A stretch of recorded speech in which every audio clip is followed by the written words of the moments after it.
मुसलमानों के प्रति उनके मन में जो भावनाएं हैं ना, मुख्यमंत्री आदित्यनाथ ने तमाम हदों को पार कर दिया है। अब वो उर्दू को कठमुल्लापन से जोड़ रहे हैं। सबसे बड़ी बात, मुख्यमंत्री आदित्यनाथ, आप विधानसभा के अंदर खड़े हैं, आपने संविधान की शपथ ली है और आप किस तरह की शब्दावली का इस्तेमाल कर रहे हैं।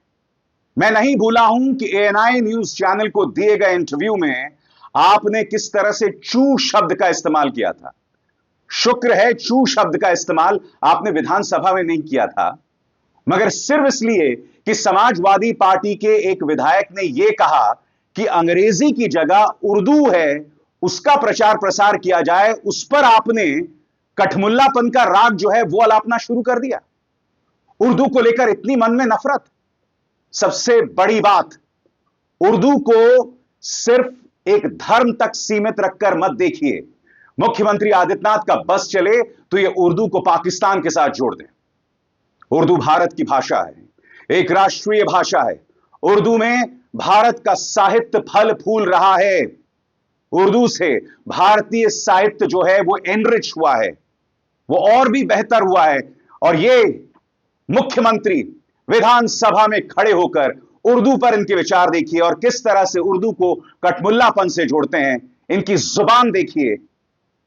यह कहते हुए अच्छा नहीं लगता दोस्तों, मगर मुसलमानों के प्रति इनकी जो सोच है, इनकी जो भाषा है, तमाम हदों को पार कर रहे हैं मुख्यमंत्री आदित्यनाथ। सुनिए विधानसभा के अंदर इन्होंने क्या किया। यही ढोंग है आप लोगों का, यही ढोंग है। हर अच्छे कार्य का आप विरोध करेंगे, हर अच्छे कार्य का आप विरोध करेंगे। हर अच्छा कार्य जो प्रदेश के हित में है, देश के हित में है, आप उसका विरोध करेंगे। और मुझे लगता है इस प्रकार के विरोध की निंदा होनी चाहिए और हम इसका समर्थन करते हैं जो उत्तर प्रदेश की बोलियों को सम्मान मिल रहा है। मैं आपका धन्यवाद करूंगा और विधानसभा सचिवालय को इस बात के लिए धन्यवाद दूंगा। कल हम लोगों ने यहां पे इसका शुभारंभ किया, समाजवादी पार्टी ने उसका विरोध किया है और मुझे लगता है कि प्रोसीडिंग का हिस्सा होना चाहिए। इनको समाज के सामने एक्सपोज करना चाहिए। अपने बच्चों को ये लोग पढ़ाएंगे इंग्लिश स्कूलों में और दूसरे के बच्चे के लिए अगर वो सुविधा सरकार देना चाहती है तो कहते नहीं उर्दू पढ़ाओ इसको, यानी उसको मौलवी बनाना चाहते हैं, कठपुल्ला पर की ओर इसको ले जाना चाहते हैं। ये नहीं चल सकता है। अखिलेश यादव ने करारा प्रहार किया है। उन्होंने कहा है कि एक स्कूल तो बना दो फिर बात करो। अखिलेश यादव ने क्या कहा कुछ देर बाद, मगर मैं आपको बतलाना चाहता हूं कि दरअसल मुख्यमंत्री आदित्यनाथ ने ऐसा कहा क्यों। आपके सामने समाजवादी पार्टी के विधायकों ने क्या कहा और इसके ऊपर क्यों भड़क गए थे मुख्यमंत्री आदित्यनाथ। समाजवादी पार्टी का क्या पक्ष था आपके स्क्रीन पर। विधानसभा अध्यक्ष सतीश महाना ने सदन को क्षेत्रीय बोलियों में भी विधानसभा की कार्रवाई के प्रसारण की सूचना दी। उन्होंने घोषणा की कि सदन की कार्रवाई का अनुवाद अंग्रेजी के साथ साथ 4 क्षेत्रीय भाषाओं अवधी, भोजपुरी, ब्रिज और बुंदेलखंडी में भी उपलब्ध होगा। इस घोषणा के बाद समाजवादी पार्टी ने उर्दू को भी इसमें शामिल करने की मांग की, जिस पर मुख्यमंत्री आदित्यनाथ ने नाराजगी जताई। नेता प्रतिपक्ष माता प्रसाद पांडेय ने विधानसभा में अंग्रेजी के प्रयोग पर आपत्ति जताते हुए कहा, इस विधानसभा में अंग्रेजी का उपयोग न्यायोचित नहीं है। उन्होंने सरकार पर आरोप लगाया कि अंग्रेजी को आगे करके वो हिंदी को कमजोर कर रही है। पांडेय ने कहा कि अगर विधानसभा में अंग्रेजी भाषा का उपयोग किया जा रहा है तो उर्दू का भी होना चाहिए। यहां पर हिंदी का अपमान नहीं है, यहां सिर्फ अंग्रेजी के इस्तेमाल पर भी आपत्ति जताई जा रही है। मगर देखिए किस तरह के तेवर मुख्यमंत्री आदित्यनाथ के थे। ये मौका ढूंढते रहते हैं हर मुद्दे को हिंदू मुस्लिम करने का, क्योंकि मुद्दों के प्रति कोई जवाबदेही नहीं है। जी हां, झांसी के एक अस्पताल में 11 बच्चे, नवजात बच्चे जल जाते हैं, कोई जवाब नहीं है।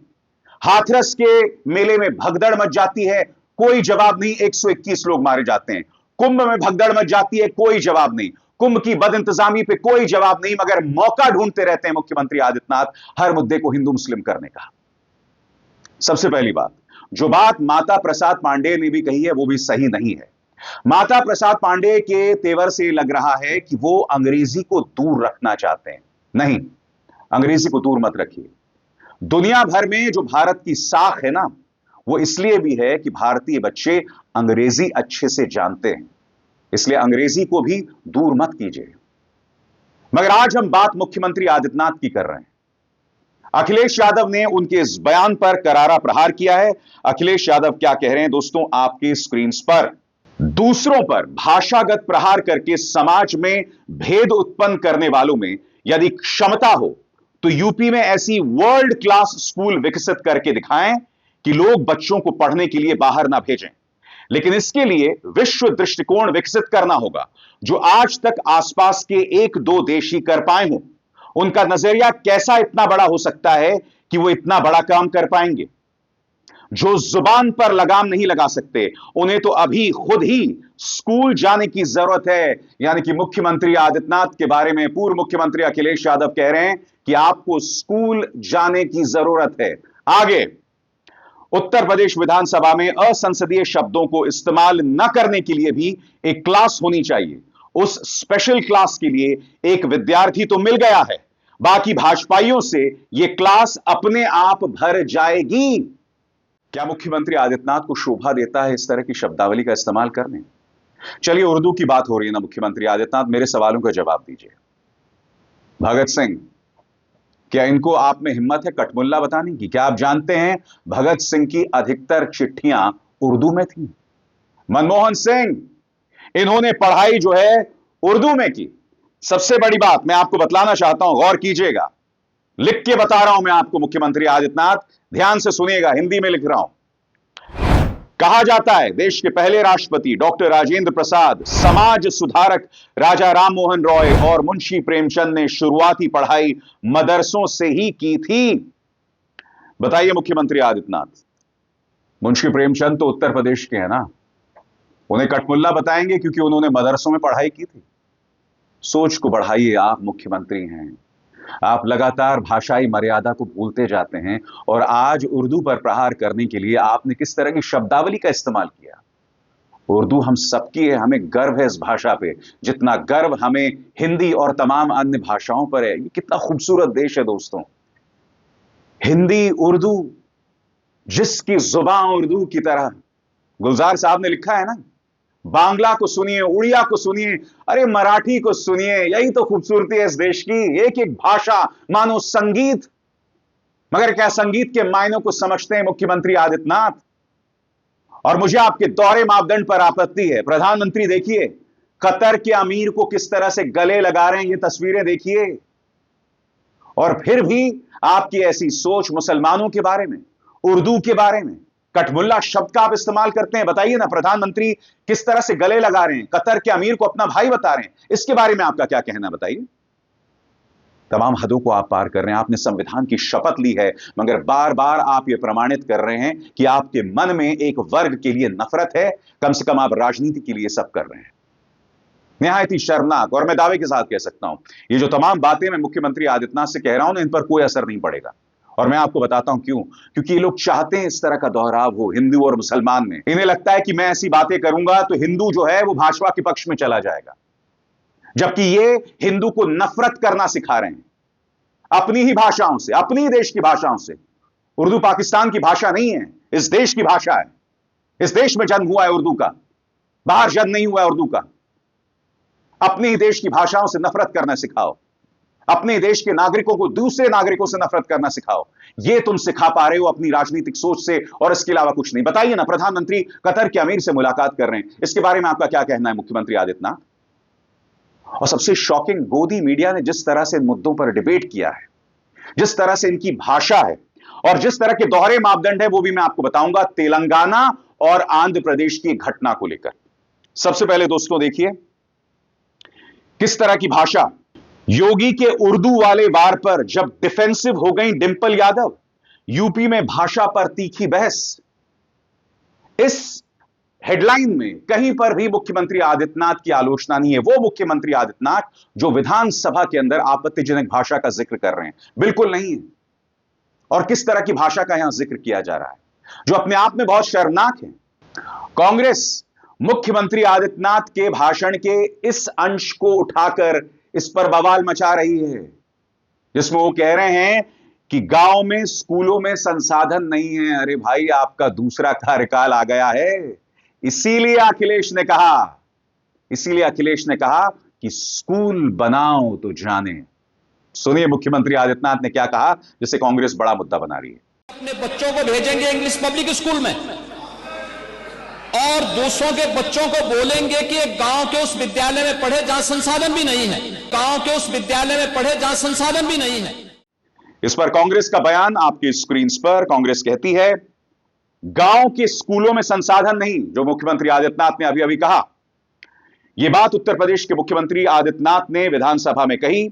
वो विधानसभा में खड़े होकर खुद ये मान रहे हैं कि ग्रामीण क्षेत्रों में स्कूलों के हालात बहुत खराब हैं, वहां संसाधन नहीं है। यही वजह है कि लोग अपने बच्चों को प्राइवेट स्कूल में पढ़ाने को मजबूर हैं, क्योंकि सरकारी स्कूलों में ना शिक्षक हैं, ना संसाधन है, ना पढ़ने का बेहतर माहौल। यह बीजेपी की डबल इंजन सरकार का रिपोर्ट कार्ड है, जिसे सीएम योगी विधानसभा में खड़े होकर पेश कर रहे हैं। अनजाने में सामने आया ये वो स्याह सच है जो बीजेपी सरकार के नकारापन को उजागर करता है। सीएम योगी से बस इतना कहना है कि जब आपने सच कबूल ही लिया है तो गांव में स्कूलों की स्थिति सुधारने के लिए काम कीजिए। कब तक खोखले प्रचार के दम पर सरकार चलाएंगे? इन सवालों का जवाब देना पड़ेगा। आप अपनी मीडिया के जरिए इस मुद्दे का हिंदू मुसलमान कर लेंगे, मगर हकीकत यह है कि शिक्षा के क्षेत्र में आप पूरी तरह से नाकाम रहे हैं। ढेरों मिसाल हैं। यूपीपीएससी को लेकर याद है जो आंदोलन हुआ था, सड़क पर पीटे गए थे छात्र। नीट को लेकर परीक्षा लीक हो गई थी, याद है? शिक्षा मंत्री धर्मेंद्र प्रधान क्या कह रहे थे कि ऐसा कुछ हुआ ही नहीं है। शिक्षा के क्षेत्र में भारतीय जनता पार्टी है नील बटा सन्नाटा, एक बहुत बड़ा शून्य, उस पर फोकस कीजिए। हिंदू मुस्लिम उर्दू कठमुल्लापन, इससे बाहर आइए। और ये लोग हर मौके को तलाशते हैं दोस्तों हिंदू मुस्लिम करने को लेकर। मैं इनके दोहरे मापदंड दिखाता हूं आपको। दोस्तों, तेलंगाना राज्य ने एक फरमान जारी किया है कि रमजान के महीने में जो मुस्लिम एम्प्लॉइज हैं वो 1 घंटे पहले अपने घर जा सकते हैं। अच्छा, ऐसा फरमान तेलंगाना ने भी जारी किया है, और ऐसा फरमान भाजपा गठबंधन शासित आंध्र प्रदेश ने भी जारी किया है। आंध्र प्रदेश ने भी, तेलंगाना ने, दोनों, यानी कि सीएम तेलंगाना और चंद्रबाबू नायडू जो कि सीएम आंध्र प्रदेश है, दोनों ने इसे जारी किया है। मगर एएनआई की बदमाशी देखिए। एएनआई जो कि भाजपा का मुखपत्र है, पिछलग्गू है, वो सिर्फ, यहां पर आप देख सकते हैं, तेलंगाना की राजनेताओं का इंटरव्यू कर रही है। भारतीय जनता पार्टी इस पर बवाल कर रही है। यह है भाजपा के झूठ तंत्र का मुखिया अमित मालवीय, वाहियात आदमी, वो इस पर बवाल कर रहा है। क्या आप अपने गिरबान में झांक कर देखेंगे कि यही काम आंध्र प्रदेश सरकार ने भी किया है? मीडिया सिर्फ तेलंगाना का मुद्दा क्यों उठा रही है? क्यों तेलंगाना के ही सहारे हिंदू मुस्लिम किया जा रहा है? यही आदेश आंध्र प्रदेश ने भी जारी किया है, बताइए। आप देख रहे हैं क्या हो रहा है दोस्तों। जब इनके अपने राज्य ये करें तो कुछ नहीं, इनके अपने राज्यों में गौ मांस, गाय काटी भी जाती है, गौ मांस जो है लोगों को दिया परोसा भी जाता है, बवाल इस पर नहीं होता है। मगर दूसरी जगहों पर ये लोग इसको लेकर मुद्दा बनाते हैं, राजनीति करते हैं। आपके सामने अब उर्दू को भी नहीं बख्शा जा रहा है, व्हिच इज सो शेमफुल। कितनी शर्मनाक बात है। मगर यहां कटघरे में सिर्फ मुख्यमंत्री आदित्यनाथ, प्रधानमंत्री नरेंद्र मोदी, भाजपा के प्रचार तंत्र का यह वाहियात अमित मालवीय ही नहीं है। कटघरे में आप भी हैं, जनता। कि आप कब तक ऐसे मुद्दों से भ्रमित होते रहेंगे? उर्दू भारतीय संस्कृति का हिस्सा है, इसे सिर्फ एक धर्म के साथ सीमित करके मत देखिए, समझे आप? उस पर अगर एक मुख्यमंत्री जो है इस तरह की विवादित भाषा देता है तो उस पर आपकी प्रतिक्रिया होनी चाहिए, इस लिहाज से होनी चाहिए कि इस व्यक्ति ने संविधान की शपथ ली है, मगर विधानसभा के अंदर खड़े होकर इस तरह की विवादित भाषा, which is so shocking। मैं तो मुख्यमंत्री आदित्यनाथ से यह भी नहीं कह सकता कि काश आप आत्ममंथन करेंगे। आप बिल्कुल आत्ममंथन नहीं करने वाले मुख्यमंत्री आदित्यनाथ, मैं जानता हूं। आपको गर्व है आपने जो बात कही है। आप इससे भी बुरी बुरी बातें आने वाले वक्त में कहेंगे, क्योंकि 2027 में चुनाव है, आपकी जान मुश्किल में, आप हार सकते हैं, लिहाजा आपके तेवर बढ़ेंगे। और आपने कई बार इस तरह की शब्दावली का इस्तेमाल किया है। ना भाजपा बाज आने वाली है, ना भाजपा को कोई नेता। मगर सिर्फ इस तस्वीर पर टिप्पणी कीजिएगा जाते जाते, जहां कतर के अमीर को इस तरह से गले लग रहे हैं प्रधानमंत्री मोदी और उन्हें अपना भाई बता रहे हैं, उसके बारे में आपका क्या कहना है? बताइए। भगत सिंह के बारे में क्या कहना है, जिन्होंने अपनी कई चिट्ठियां उर्दू में लिखी? जवाब है? नहीं है जवाब। मुद्दों पर, तथ्यों पर भाजपा के पास कभी जवाब नहीं होता। इनसे प्रोपेगेंडा करवा लो, अनर्गल बातें करवा लो, नफरत करवा लो, बस ये यही जानते हैं और इसके अलावा कुछ नहीं। अब इसार शर्मा को दीजिए इजाजत। नमस्कार। स्वतंत्र और आजाद पत्रकारिता का समर्थन कीजिए, सच में मेरा साथी बनिए। बहुत आसान है दोस्तों, इस ज्वाइन बटन को दबाइए और आपके सामने आएंगे ये 3 विकल्प, इनमें से एक चुनिए और सच के इस सफर में मेरा साथी बनिए।